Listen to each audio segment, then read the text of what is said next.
Hello guys. पिछली video में हमने इफ़ेक्ट देखा था फेयर मार्केट वैल्यू का, कि फेयर मार्केट वैल्यू में इनका अगर कोई एडजस्टमेंट हमें क्वेश्चन में दी है तो हम उसको कैसे डील करेंगे। गाइस आज हम एक और कॉन्सेप्ट देखते हैं जिसका नाम है Contra items. Guys Contra items क्या होती हैं? जैसे मान लीजिए कि जो आइटम होल्डिंग में और सब्सिडियरी में दोनों में कॉमन है, उनको हम क्लब करके कंसोलिडेटेड बैलेंस शीट में एक ही चीज़ दिखाते हैं। जो कॉमन इफ़ेक्ट है वो कैंसिल कर देते हैं। तो गाइस जो कॉमन इफ़ेक्ट है उसको देखते हैं हम क्या होता है। तो गाइस मान लीजिए ये एच लिमिटेड की बैलेंस शीट है और एच लिमिटेड में डेटर्स जो मेंशन है वो है 1,00,000 रुपीज़, और ये एस लिमिटेड की बैलेंस शीट है, इसमें जो क्रेडिटर शो हुए हुए हैं वो है 80,000। गाइस एडिशनल इन्फॉर्मेशन हमें दी हुई है, debtors of H limited present 50,000 receivable from S limited. Guys क्या कह रहा है? गाइस भी ये कह रहा है कि जो एच लिमिटेड के डेटर्स हैं ना, उसमें जो 50,000 का अमाउंट है वो एस लिमिटेड से हमें लेना है। यानी कि डेटर के अंदर 50,000 इंक्लूड है कौन से, जो हमें एस लिमिटेड से लेने हैं, और क्रेडिटर में 80,000 में 50,000 इंक्लूड है जो हमें एच लिमिटेड को देने हैं। तो गाइस इधर से लेना है और इधर से देना है, तो इसी इफ़ेक्ट को ना गाइस हम कॉन्ट्रा इफ़ेक्ट कहते हैं, कि एक ही अमाउंट एक को लेना है और एक को देना है। तो गाइस इसको हम कैसे डील करते हैं कंसोलिडेटेड बैलेंस शीट में। गाइस कंसोलिडेटेड बैलेंस शीट में हम अगर क्रेडिटर में क्या इफ़ेक्ट देंगे कि 80,000 में मुझे अपने ही होल्डिंग कंपनी को 50,000 देने हैं, तो वो लेस कर दूंगा, और 1,00,000 में 50,000 यहाँ दोबारा लेस कर दूंगा कि मुझे अपनी ही सब्सिडियरी से 50,000 लेने हैं। तो गाइस नेट इफ़ेक्ट में दिखाऊंगा 30,000 क्रेडिटर के और डेटर में 50,000। गाइस आप ये समझ लीजिए कि होल्डिंग कंपनी और सब्सिडियरी कंपनी में हमने नेट इफ़ेक्ट क्यों किया है? क्योंकि होल्डिंग के लिए सब्सिडियरी उसी की ही फर्म है, उसी की ही कंपनी है, तो हम जो भी आइटम कॉमन रहेंगे उनको डिलीट कर देते हैं, कैंसिल कर देते हैं, ताकि डबल इफ़ेक्ट ना हो और हमारे पे एक एक्चुअल और ओरिजिनल फिगर निकल कर आए एवरी बैलेंस शीट आइटम में। तो गाइस यहाँ पे क्या लिखा है, common items of debtors and creditors, मतलब डेटर्स के भी, क्रेडिटर्स के भी, बीआर के भी, बीपी के भी, लोन रिसीवेबल के, लोन पेबल, कुछ भी हो, must be cancelled in consolidated balance sheet. तो गाइस जब मैं कैंसिल करूँगा तो क्या करूँगा, मेरी जो लाइबिलिटी है वो कम हो जाएगी तो मेरी लाइबिलिटी डेबिट हो जाएगी, और मेरे एसेट्स हैं, अगर डेटर हैं तो वो एसेट्स मुझे कम करने पड़ेंगे, तो जितने के एसेट्स थे वो और जितने की लाइबिलिटी थी वो उसको ऊपर नीचे करके कैंसिल कर देंगे। ठीक है गाइस। अब मान लीजिए एक एग्जांपल और देता हूँ मैं आपको, ये पेपर में क्वेश्चन आ जाता है कभी कभी, वैसे ये हमारे इंटर में आता था, इंटरमीडिएट के लिए इम्पॉर्टेंट है बट फिर भी हम डिस्कस कर लेते हैं। गाइस मान लीजिए ऐसा वैसे होता नहीं है, आजकल तो ऑनलाइन का ज़माना है। गाइस 1,00,000 रुपये यहाँ है, 80,000 रुपये यहाँ है, तो अब होता ये है, वो ये कहता है कि मैंने 80,000 के चेक तो आपको दे दिए, 20,000 के आपके पास कल पहुँच जाएंगे, या हम कैश इन ट्रांजिट लिख देते हैं। तो ये इररेलीवेंट है, आप इसको मत मानिए, ये बहुत कम देखने को मिलता है अकाउंटिंग जो भी हम अकाउंटिंग करते हैं, ऑडिट करते हैं, उसमें सिर्फ आप इतना ध्यान रखिए जो कॉमन आइटम है वो कैंसिल हो जाएंगी। ठीक है गाइस। उसके बाद गाइस हम नेक्स्ट बात करते हैं कॉन्टीजेंट लाइबिलिटी की, कि कॉन्टीजेंट लाइबिलिटी जो होती है उसका इफ़ेक्ट हमें क्या देना है। देखिए गाइस कॉन्टीजेंट लाइबिलिटी ना दो बात में हमने बाइफिकेट करी है। कॉन्टीजेंट लाइबिलिटी आउटसाइडर ग्रुप, मतलब holding subsidiary associate joint venture से रिलेटेड नहीं है, तो हम उसको कंसोलिडेटेड बैलेंस शीट में as a notes of account दिखाएंगे। लेकिन अगर गाइस वो विद इन द ग्रुप की है तो हम उसको एलिमिनेट कर देते हैं उतनी लाइबिलिटी को, और बाकी की कंसोलिडेटेड बैलेंस शीट में जो है उसको दिखा देते हैं। मतलब जितनी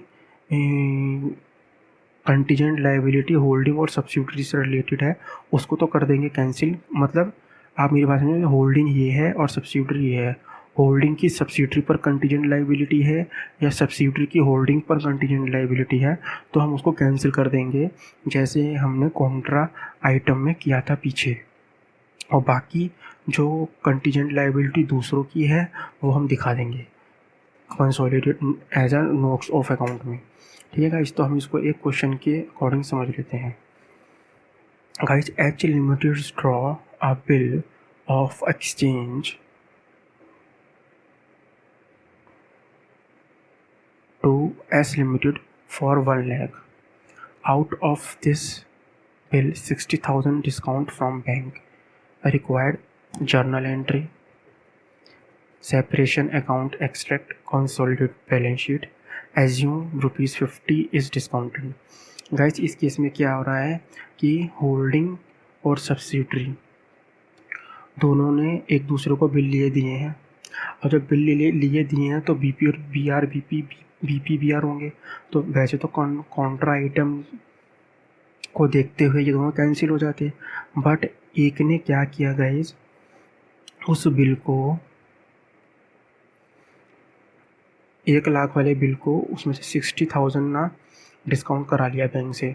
तो इट मीन्स होगा क्या गाइस कि 60,000 तो डिस्काउंट करा लिया, मतलब वो लाइबिलिटी तो हो गई आउटसाइडर की, जो 40,000 है वो कैंसिल हो जाएंगे। ये इसका क्रक्स है। अब आप देखिए, आपको यहाँ समझ में आएगा। जर्नल एंट्री अगर मैं एच लिमिटेड की बुक में करूँगा इस, तो बी आर इशू हुआ टू डेटर, मतलब मेरे बी आर जो थे बढ़ गए, डेटर कम हो गए 1 लाख रुपए से, और बैंक से मैंने डिस्काउंट करा लिया 60,000 का बी आर।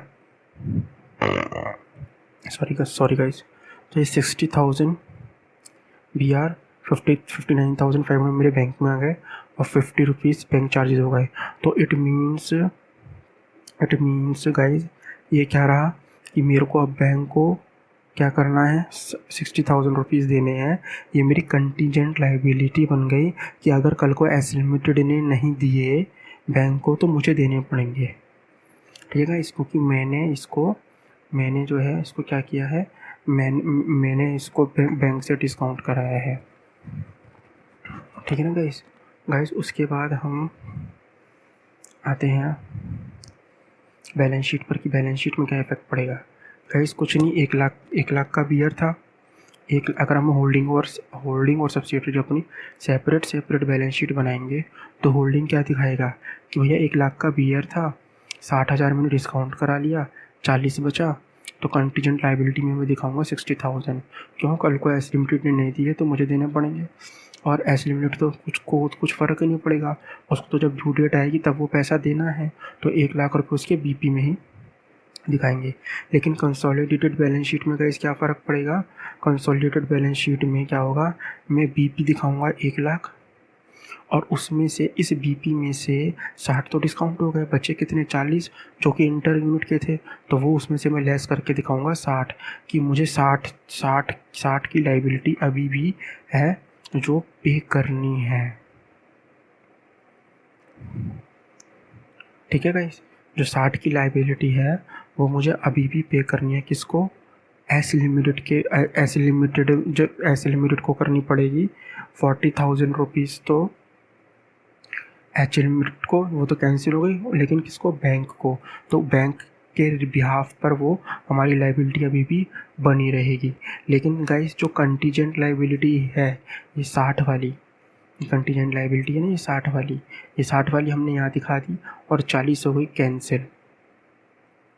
ठीक है, और जो ये वाली कंटीजेंट लाइबिलिटी है वो मैं नीचे फुट नोट करके दिखाऊंगा, ये कंटीजेंट लाइबिलिटी तो थी एच लिमिटेड की, लेकिन वो हम कॉन्ट्रा करके उसको नील कर देंगे। क्यों? क्योंकि कहीं ना कहीं ये कंटीजेंट लाइबिलिटी भी हमारे से ही रिलेटेड है, हमें ही पे करनी है। वो हमने ऊपर दिखा दी। वो यहाँ पे हमने क्यों दिखाई? क्योंकि हमें एच लिमिटेड के इस इफ़ेक्ट को यहाँ क्लियर करना था। तो इसने अपने फूड नोट में ऐसे दिखाई, तो कंसोलिडेटेड बैलेंस शीट में हम अपने फूड नोट को दिखाएंगे। हम दिखाएंगे बिल्कुल, देखो जी हमारी कंटीजेंट लाइबिलिटी है, लेकिन ये कंटीजेंट लाइबिलिटी जो पैदा हुई है वो कॉन्ट्रा इफेक्ट से हुई है 60,000, इसलिए हम उसको नील करके दिखा देंगे। निचोड़ इस बात का पूरा ये है, अगर होल्डिंग कंपनी और सब्सिडरी कंपनी में आपस में BP, BR, debtor, creditors, loan, advances कुछ हों, तो आप जितने अमाउंट के दोनों ने एक दूसरे को इशू कर रखे हैं वो कैंसिल कर दो। और अगर किसी ने भी उसको बाहर से डिस्काउंट करा लिया है, तो उतना जो बाहर से डिस्काउंट कराया उसको यहाँ बैलेंस शीट में ऐसे पेबल में खड़ा कर दो। ठीक है गाइस, तो अब हम इसको गाइस आगे बढ़ते हैं।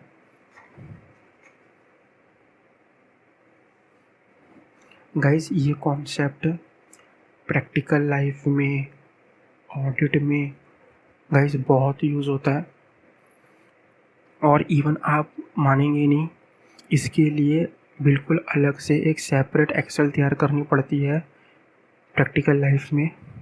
क्योंकि पहले जब हम गाइस एक्साइज होता था, जीएसटी में भी ये कॉन्सेप्ट है कि अगर हम अपने इंटर यूनिट ट्रांसफ़र करते हैं, ठीक है, या रिलेटेड पार्टी को ट्रांसफ़र करते हैं, तो गाइस हमें ना टीपी पे वो ट्रांसफ़र करना पड़ता था। मतलब हमें उसी रेट पे वो ट्रांसफ़र करना पड़ता है जिस रेट पर हम आउटसाइडर को बेच रहे हैं। तो ऐसी अगर होल्डिंग कंपनी अगर सब्सिडरी को बेचेगा माल, या फिर सब्सिडरी होल्डिंग को कोई गुड्स बेचेगा, तो उसमें जो प्रॉफिट अराइज होगा उसका क्या ट्रीटमेंट होगा, वो हम यहाँ देखेंगे।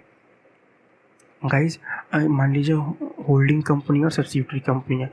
अब क्योंकि होल्डिंग कंपनी और सब्सिडरी कंपनी के जब अकाउंट्स क्लब हो जाएंगे, ये होल्डिंग कंपनी है गाइस और सब्सिडरी कंपनी है, जब इन दोनों के अकाउंट क्लब हो जाएंगे, जब ये दोनों एक ही जैसे हो जाएंगे, मिक्स हो जाएंगे, तो क्या होगा गाइस कि जब इस होल्डिंग ने जो सब्सिडरी को माल बेचा उसमें जो प्रॉफिट अर्न हुआ होगा उसको हमें कैंसिल करना पड़ेगा। ठीक है, और सब्सिडरी ने होल्डिंग को जो माल बेचा होगा उसका जो प्रॉफिट अर्न हुआ होगा वो हमें कैंसिल करना होगा। प्रॉफिट को नहीं कैंसिल करना होगा गाइस, हमें कैंसिल किसको करना होगा? जो गुड्स यहाँ पर रखे हैं होल्डिंग के, और गुड्स जो यहाँ पर रखे हैं सब्सिडरी के। और गाइस कॉस्ट शीट के अंदर भी इसकी पूरी डिटेल जाती है। अगर आपने कॉस्ट शीट बनाई होगी तो उसमें लिखा होता है सेल टू इंटर यूनिट्स। हालांकि उसका कंसोलिडेटेड कॉस्ट शीट में इफेक्ट नहीं हो जाता है, लेकिन जब हम इंटर यूनिट की कॉस्ट शीट बनाते हैं तो हम यहाँ दिखाते हैं। तो गाइस ऐसे कंसोलिडेटेड बैलेंस शीट में भी ना होल्डिंग अपनी बैलेंस शीट में तो प्रॉफिट दिखाएंगे, सब्सिडरी अपनी बैलेंस शीट में भी प्रॉफिट दिखाएंगे, लेकिन जब वो क्लब हो जाएंगे तो हम एक दिखा देंगे प्रॉफिट फ्रॉम इंटर यूनिट्स और लेस कर देंगे उसको। तो गाइस ये देखिए मैं क्या बताना चाहता हूँ आपको। Guys unrealise profit and loss in inventory.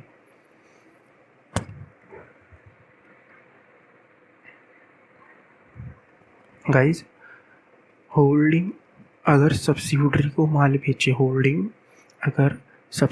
माल बेचे, तो उसको डाउन स्ट्रीम के नाम से हम बोलते हैं, और अगर सब्सिडरी होल्डिंग को माल बेचे तो उसको अप स्ट्रीम बोलते हैं। मतलब क्वेश्चन में आपको जो लैंग्वेज मिलेगी वो डाउन स्ट्रीम अगर दिखे तो समझ जाइए कि होल्डिंग ने सब्सिडरी को बेचा, और अगर अप स्ट्रीम दिखे तो समझ जाइए सब्सिडरी ने होल्डिंग को बेचा।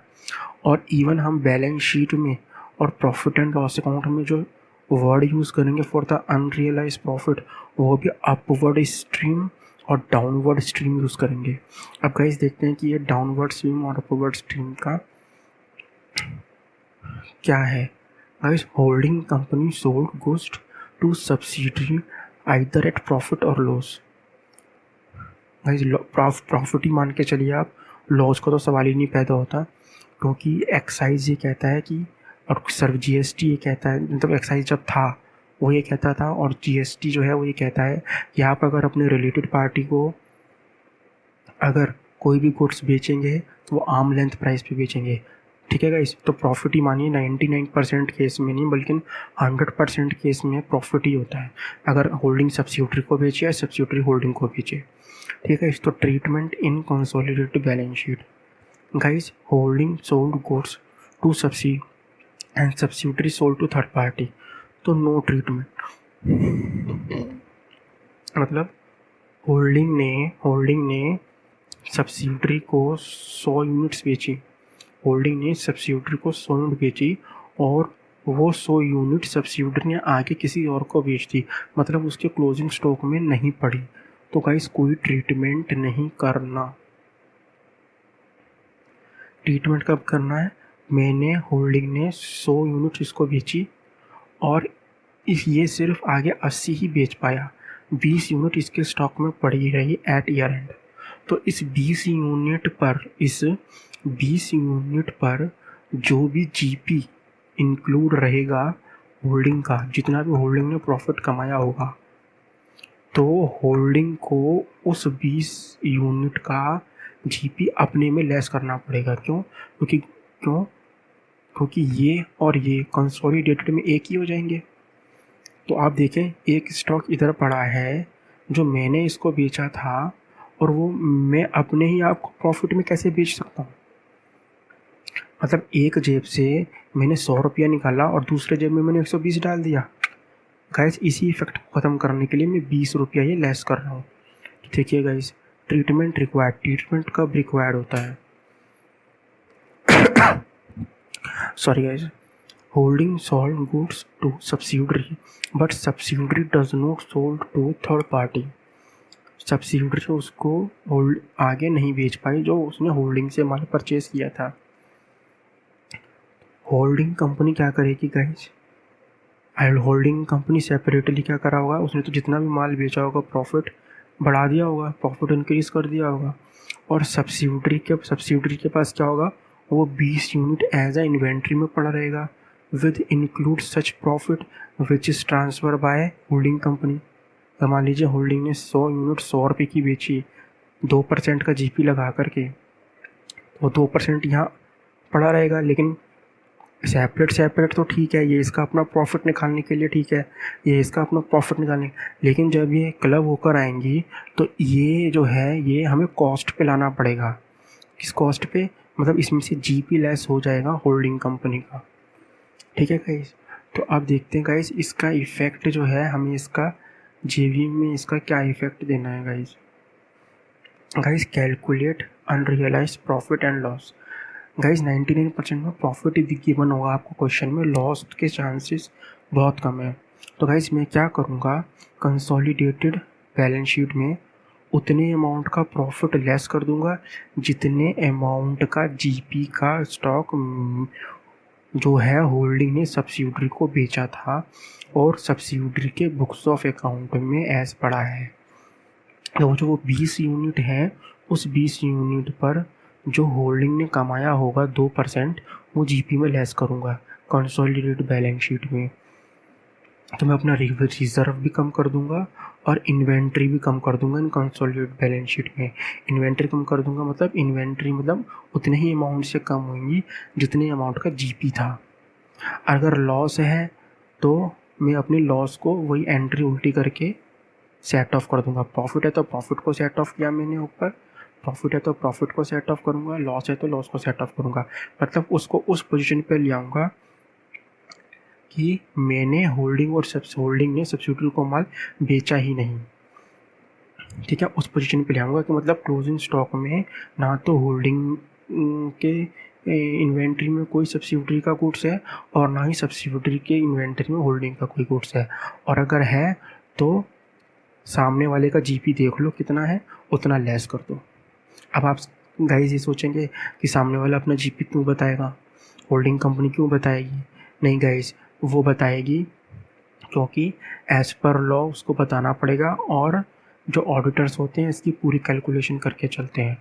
वो क्या करते हैं, आर्म लेंथ प्राइस निकालते हैं और उसके ऊपर कैलकुलेट कर लेते हैं कि ये आर्म लेंथ प्राइस है, ये कॉस्ट निकल कर आ रही है, तो जो डिफरेंस हुआ वो लेस करके चलते हैं गाइस।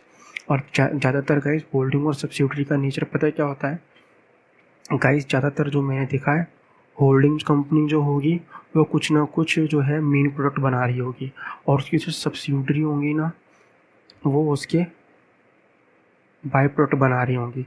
सपोज अगर होल्डिंग कंपनी कार बना रही है तो कोई कोई ना कोई उसकी सब्सिडियरी टायर बना रही होगी, एक सब्सिडियरी इंजन बना रही होगी, एक सब्सिडियरी उसकी बॉडी बना रही होगी। तो कहीं ना कहीं वो एक ही ओनर की एंटिटीज़ होती हैं। इसको हम इंटर यूनिट कह देते हैं या सब्सिडियरी कह देते हैं। अगर मान लीजिए उस सब्सिडियरी उस वाली यूनिट पर किसी और ने बाहर से इन्वेस्टमेंट कर रखी है तो उसमें माइनॉरिटी इंटरेस्ट आ जाता है। तो गाइस चीज़ें जितना हम पढ़ रहे हैं ना वो बहुत इनफ है, लेकिन प्रैक्टिकल लाइफ में ना इसका यूज़ होता है लेकिन बहुत कम इन चीज़ों का। प्रैक्टिकल लाइफ में तो आपने एक बार अगर हाथ से किसी भी कंपनी की कंसोलिडेटेड बैलेंस शीट निकाल ली ना तो आप किसी की भी ईजिली निकाल लेंगे।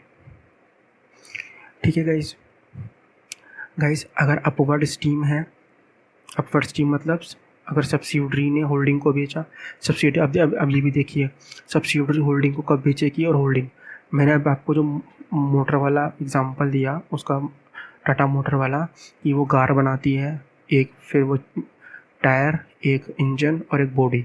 अब अगर मान लीजिए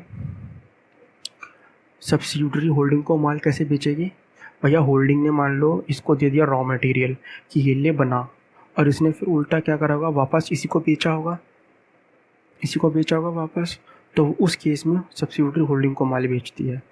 तो गाइस उस केस में भी हमें यही करना है, अगर प्रॉफिट हुआ तो प्रॉफिट कैंसिल कर दो, और अगर लॉस हुआ तो लॉस को कैंसिल कर दो, सिर्फ जीपी वाला पार्ट। ठीक है गाइस, और अगर माइनॉरिटी इंटरेस्ट है तो माइनॉरिटी इंटरेस्ट भी उसमें ले लो, मतलब ये हो जाएगा सबका हिस्सा, ये और ये खाली माइनॉरिटी इंटरेस्ट वालों का हिस्सा हो जाएगा। और इंडिया में उसको एमसीआई बोलते हैं। ठीक है गाइस, अल्टीमेटली बात यह है कि आप किसी भी कंपनी का क्लोजिंग स्टॉक उठा के देख लो और उनसे क्लोजिंग स्टॉक की वेरिफिकेशन मांग लो, और क्लोजिंग स्टॉक में आप ये देख लो इंटर यूनिट का गुड्स तो पड़ा नहीं है 31 मार्च को, और अगर 31 मार्च को इंटर यूनिट का गुड्स पड़ा है तो उस गुड्स में से वो गुड्स की वैल्यू आपको निकल जाएगी, एसेसेबल वैल्यू आप देख लीजिए। उस एसेसेबल वैल्यू में से जितना आर्म लेंथ प्राइस पर जीपी आ रहा है ऑफ द होल्डिंग कंपनी का उतना लेस कर दीजिए। So simple.